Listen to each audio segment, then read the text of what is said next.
Well, this growth in intolerance from those on the left, lefties who might typically think of themselves as terribly tolerant people, the growth of intolerance we're seeing from some lefties trying to shut down debate is pretty concerning. I mean, if you look, for instance, at the King's College report on this, it's actually those on the left now who say it would be hard for them to be friends with people who vote Conservative. That's 5 times the proportion, by the way, of Conservative voters who would say the same about those voting Labour and be friends with lefties. 29% of Remain voters saying it'd be hard to be friends with people who voted Leave in the EU referendum. Around 4 times the 7% of Leavers only who say the same about Remain voters.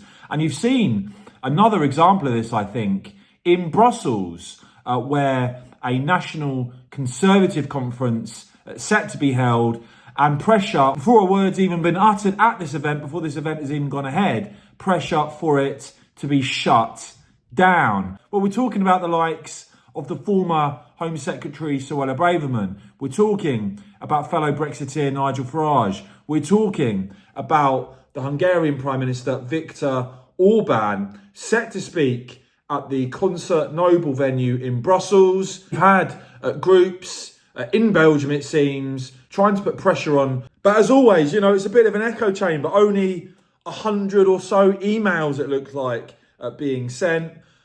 But we've also had the accusation that actually the socialist mayor in Brussels involved in this. And you saw one of the event organisers there quoted as saying, "Tragically and shamefully, it has become apparent that the political establishment in Brussels is actively collaborating with left-wing extremists to prevent the free expression of political ideas and opinions in the city." Now, subsequently, that venue in Brussels has withdrawn from this conference.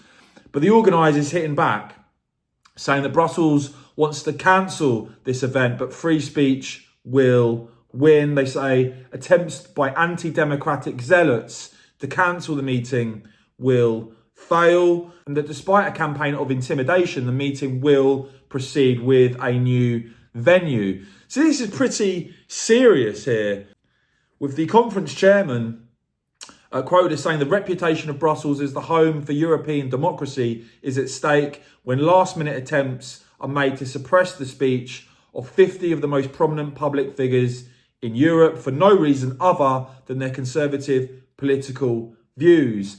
And this one really you couldn't make up. Apparently the venue that pulled out of this actually the day before is hosting a meeting on free speech. You really couldn't make it up, could you? As I said, I think this is quite a worrying trend, but good on the organisers for still going ahead despite this ridiculous cancel culture that we're seeing extreme elements of the left put forward. Let me know what you make of that in the comments below though, please guys. I will of course keep bringing you all the latest on this and more, so please do whack this video a quick thumbs up, and of course as ever, cheers for watching.